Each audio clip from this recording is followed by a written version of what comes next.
தமிழர்களுக்கு எதிரான தீர்ப்பிற்கு வரப்பிரசாதம் சபையில் போட்டுடைத்த ஸ்ரீதரன்.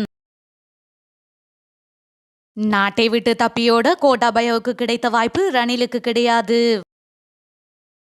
தமிழர்களுக்கு தீர்வில்லை என்பதை அம்பலப்படுத்திய ரணில். இலங்கையினுடைய நீதித்துறை ஊழல் நிறைந்ததாக மாறியுள்ளதெனவும் தமிழர்களுக்கு எதிரான தீர்ப்பிற்கு வரப்பிரசாதம் வழங்கப்படுவதாகவும் தமிழ் தேசிய கூட்டமைப்பின் நாடாளுமன்ற உறுப்பினர் எஸ். ஸ்ரீதரன் தெரிவித்துள்ளார். இன்றைய தினம் நாடாளுமன்றத்தில் உரையாற்றும் போதே அவர் இதனை தெரிவித்தார்.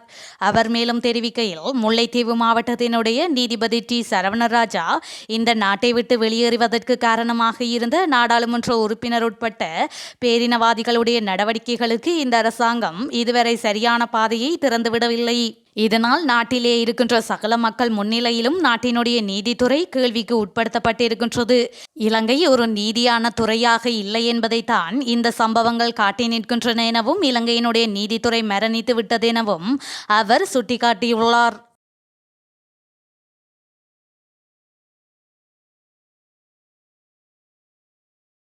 ஸ்ரீலங்காவின் பேரினவாத சிங்கள தலைவர்கள் மத்தியில் மிதவாத தலைவராகவும் ஈழத்தமிழர்களுக்கு ஆதரவான நிலைப்பாடு கொண்டவராகவும் கடந்த காலங்களில் அறியப்பட்ட ரணில் விக்ரமசிங்கவின் உண்மை முகம் படிப்படியாக வெளிவர ஆரம்பித்துள்ளது.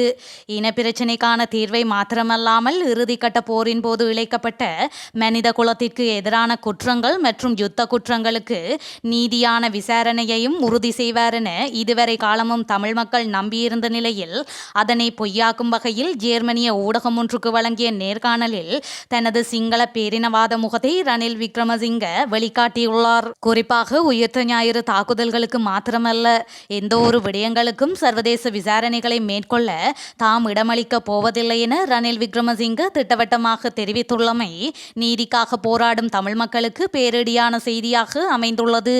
இந்த கருத்து மூலம் இறுதிக்கட்ட போரின் போது இடம்பெற்ற குற்றங்கள் மற்றும் வலிந்து காணாமலாக்கப்பட்ட சம்பவங்கள் தொடர்பான விசாரணைகளிலும் சர்வதேசத்தை அனுமதிக்க போவதில்லை என்ற கருத்து ரணில் விக்ரமசிங்க மறைமுகமாக தெரிவித்துள்ளார். பொறுப்புக்கூறல் பொறிமுறையில் சர்வதேசத்தின் பங்கை வலியுறுத்தும் வகையில் கொண்டுவரப்பட்ட ஐக்கிய நாடுகள் மனித உரிமைகள் பேரவையின் தீர்மானங்களுக்கு கடந்த காலங்களில் ரணில் விக்ரமசிங்க தலைமையிலான நல்லாட்சி அரசாங்கம் இணை அனுசரணையை வழங்கியிருந்தது. எனினும் சர்வதேச விசாரணைகளை அனுமதிக்கப் போவதில்லை என தற்போது கூறியுள்ளதன் மூலம் கடந்த காலங்களில் ஐக்கிய நாடுகள் தீர்மானங்களுக்கு இணை அனுசரணை வழங்கியதன் பின்னணியில் தமிழ் மக்களுக்கு நீதியை வழங்கும் உண்மையான நோக்கமாக இருந்ததா என்ற சந்தேகங்கள் எழுந்துள்ளன. ஆழ்மனதில் சர்வதேச விசாரணைக்கு எதிரான நிலைப்பாட்டை கொண்டிருந்த ரணில் விக்ரமசிங்க சர்வதேச நெருக்கடிகளை தவிர்க்கும் வகையில் சர்வதேச விசாரணைகளுக்கு ஆதரவான ஒருவர் என்ற போலி நிலைப்பாட்டை வெளிப்படுத்தியமை தற்போதைய அவரின் சர்வதேச விசாரணை தொடர்பான கருத்து மூலம் வெளிச்சத்துக்கு வந்துள்ளது. மேற்குலக ஆதரவு கொண்ட ஒருவராக அறியப்பட்ட ரணில் விக்ரமசிங்க ஜெர்மனியின் அரச ஊடகத்திற்கு வழங்கிய செவ்வியில் மேற்குலக நாடுகளையும் கடுமையாக சாடியுள்ளமையும் குறிப்பிடத்தக்கது.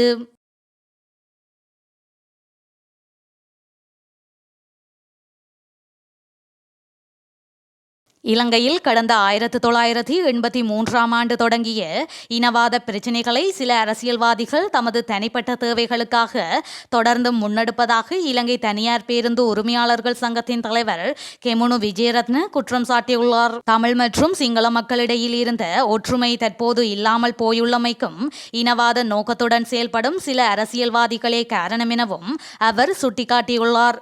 ஊடகம் ஒன்றிற்கு வழங்கிய பிரத்யோக செவியிலேயே அவர் மேற்கண்டவாறு கூறியுள்ளார். இது குறித்து அவர் மேலும் தெரிவிக்கையில், வடக்கு மற்றும் கிழக்கு வாழ் மக்களை நான் மதிக்கின்றேன். தமிழீழ விடுதலை புலிகள் அமைப்பின் தலைவர் வேலுப்பிள்ளை பிரபாகரனை நான் மதிக்கின்றேன். அவர் மற்றும் அவரது உறவினர் ஒருவருடன் நான் நெருங்கி செயல்பட்டுள்ளேன். இவர்களுடன் மேற்கொள்ளப்பட்ட யுத்தத்தை நான் முழுமையாக எதிர்ப்பதோடு அவர் உயிரிழந்ததை நினைத்து நான் மிகவும் கவலையடைகின்றேன். அவர் மிக சிறந்த வகையில் வடக்கு கிழக்கில் தமது ஆட்சியை முன்னெடுத்திருந்தார். அவரால் இலங்கையை முழுமையாக ஆட்சி செய்திருக்க முடியும். அவர் அந்த திறமையை கொண்டிருந்தார். அவர் உயிருடன் இருந்த காலப்பகுதியில் வடக்கு கிழக்கில் யாசகர்கள் இருக்கவில்லை. திருட்டு சம்பவங்களும் இடம்பெறவில்லை. பெண்கள் இரவிலும் சுதந்திரமாக நடமாடக்கூடிய சூழ்நிலையை அவர் உருவாக்கியிருந்தார்.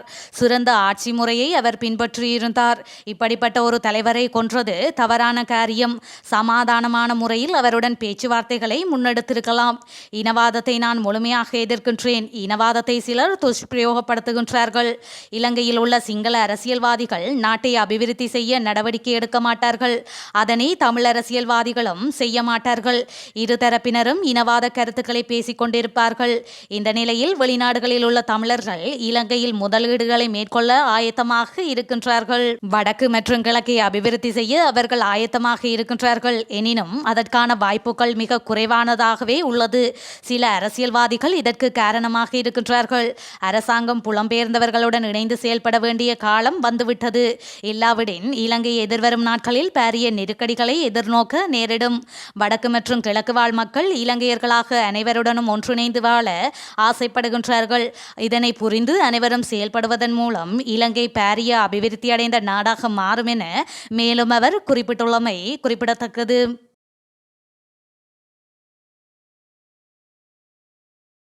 நாட்டின் நிலைமை தொடர்பில் ஆழமாக சிந்தித்து செயற்படாவிட்டால் நாட்டை விட்டு தப்பிச் செல்ல கோட்டாபயவுக்கு கிடைத்த வாய்ப்பு கூட ரணில் விக்ரமசிங்கவுக்கு கிடைக்காது என ஐக்கிய மக்கள் சக்தியின் நாடாளுமன்ற உறுப்பினர் எஸ்.எம். மெரிகார் தெரிவித்துள்ளார். நேற்றைய தினம் கொழும்பில் இடம்பெற்ற செய்தியாளர் சந்திப்பில் கலந்து கொண்டு தெரிவிக்கும் போதே அவர் மேற்கண்டவாறு குறிப்பிட்டார்.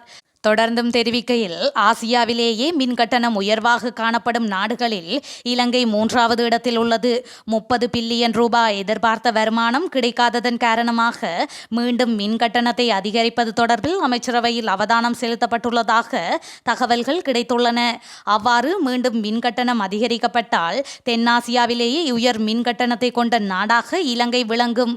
நாட்டின் நிலைமை தொடர்பில் அடுத்த 100 நாட்களுக்கு ஆழமாக சிந்தித்து செயற்படாவிட்டால் கோட்டாபய ராஜபக்ஷவுக்கு நாட்டிலிருந்து தப்பிச் செல்ல கிடைத்த வாய்ப்பு கூட ஜனாதிபதி ரணில் விக்ரமசிங்கவுக்கு கிடைக்காது. பொருட்களின் விலை அதிகரிப்புடன் அடக்குமுறைகளும் அதிகரித்து வருகின்றன. அடக்குமுறைகளால் ஜனநாயகம் படிப்படியாக அளிக்கப்படும் இந்த நாட்டுக்கு சர்வதேச நாணய நிதியம் மாத்திரமல்ல, எந்த ஒரு சர்வதேச அமைப்பும் உதவ முன்வராது.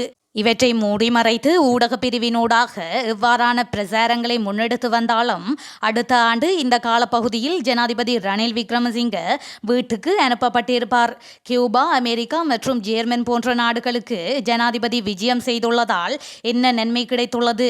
கடன் பெறுவதற்கும் வரி அறவிடுவதற்கும் நாட்டின் சொத்துக்களை விற்பதற்கும் மாத்திரமே அரசாங்கத்துக்கு தெரியும்.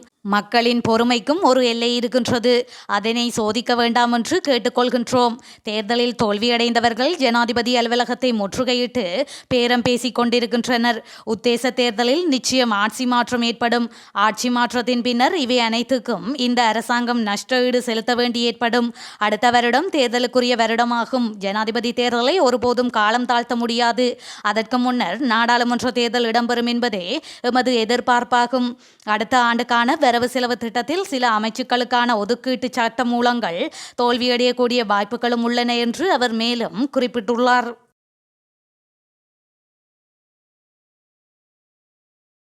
கடந்த ஏப்ரல் மாதம் நடைபெறுவதாக அறிவிக்கப்பட்டு ஒத்திவைக்கப்பட்ட உள்ளூராட்சி மன்ற தேர்தலின் ஆரம்ப நடவடிக்கைகளுக்காக அரசாங்கம் 100 கோடி ரூபாய் நிதியை செலவிட்டுள்ளதாக நிதியமைச்சின் தரவுகள் தெரிவிக்கின்றன. தேர்தலை நடத்துவதற்கான தேர்தல்கள் ஆணைக்குழுவின் தேவையாக 9 பில்லியன் மற்றும் அச்சிடும் செலவு மட்டும் 1.827 பில்லியன் ரூபாயாக காணப்பட்ட நிலையில் அதில் 1 பில்லியன் ரூபாய் ஏற்கனவே செலவிடப்பட்டுள்ளது. உள்ளூராட்சி சபை தேர்தல் காலவரையின்றி ஒத்திவைக்கப்பட்டுள்ளது தாகவும் தேர்தலுக்கு வழங்கப்பட்ட வேட்புமனுக்களை ரத்து செய்ய அரசாங்கம் திட்டமிட்டுள்ளதாகவும் தெரிய வருகின்றது. எதிர்வரும் தேர்தலுக்கான வேட்புமனுக்கள் ரத்து செய்யப்பட்டால் மாத்திரமே வைப்பு தொகையை மீளப் பெற முடியும் என்று தேர்தல்கள் ஆணைக்குழு வட்டாரங்கள் வலியுறுத்துகின்றன. வேட்புமனுக்கள் ரத்து செய்யப்படுவதற்கு அரசாங்கம் இது தொடர்பான சட்டம் மூலம் ஒன்றை நாடாளுமன்றத்தில் முன்வைக்க வேண்டும் எனவும், இல்லையெனில் வர்த்தமானி அறிவித்தல் மூலமாகவே வேட்புமனுக்கள் ரத்து செய்யப்படும் எனவும் தெரிவிக்கப்படுகின்றமை குறிப்பிடத்தக்கது.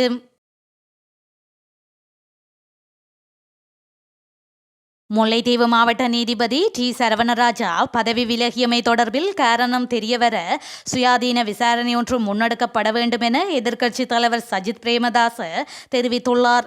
நாடாளுமன்றில் இன்றைய தினம் நீதிபதி ரி. சரவணராஜா பதவி விலகியமை தொடர்பில் கருத்து தெரிவிக்கும் போது அவர் இவ்வாறு கூறியுள்ளார்.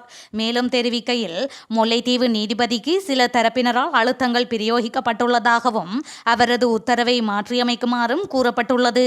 இது நீதிமன்றின் சுயாதீன தன்மையை பாதிக்கும் விடயமாகும். அதன் பின்னணியில் செயற்பட்டவர்கள் குறித்து வெளிப்படுத்தப்பட வேண்டும். எனவே அரசாங்கம் இது தொடர்பில் கவனம் செலுத்த வேண்டும் என்பதுடன் சுயாதீனமான விசாரணை மேற்கொள்ளப்பட வேண்டும் என்றும் அவர் மேலும் தெரிவித்துள்ளார். 41 தூதரக அதிகாரிகளை அக்டோபர் 10 நீக்குமாறு கனடாவிடம் இந்தியா வலியுறுத்தியுள்ளதாக ஃபினான்சியல் டைம்ஸ் செய்தி வெளியிட்டுள்ளது. ஹாலிஸ்தான் அமைப்பின் தலைவர் ஹர்தீப் சிங் நிஜார் படுகொலையில் இந்தியாவுக்கு தொடர்பு இருப்பதாகவும் நம்பகமான குற்றச்சாட்டுகள் இருப்பதாகவும் கனேடிய பிரதமர் ஜஸ்டின் ட்ரூடோ தெரிவித்ததை தொடர்ந்து அண்மைய வாரங்களில் இந்தியாவுக்கும் கனடாவுக்கும் இடையிலான உறவுகள் மோசமடைந்துள்ளன. பல ஆண்டுகளாக இந்தியாவால் தேடப்பட்டு வந்த 45 வயதான நிஜார் ஜூன் 18 அன்று சரேயில் உள்ள சீக்கிய கோயிலுக்கு வெளியே சுட்டுக் கொல்லப்பட்டிருந்தார். இந்த குற்றச்சாட்டு அபத்தமானது என்று இந்தியா மறுத்து வருகின்றது. இந்த நிலையில் இந்தியாவில் கனடாவுக்கான 62 ராஜதந்திரிகள் உள்ளனர். இந்த எண்ணிக்கையை 41ஆக குறைக்க வேண்டும் என்று இந்தியா கூறியதாக தெரிவிக்கப்படுகின்றது. அக்டோபர் 10 பிறகு இந்தியாவில் தங்கியிருக்கும் ராஜதந்திரிகளின் ராஜதந்திர விலக்கை ரத்து செய்வதாக இந்தியா அச்சுறுத்தியுள்ளதாகவும் ஃபினான்சியல் டைம்ஸ் கூறியுள்ளமை குறிப்பிடத்தக்கது.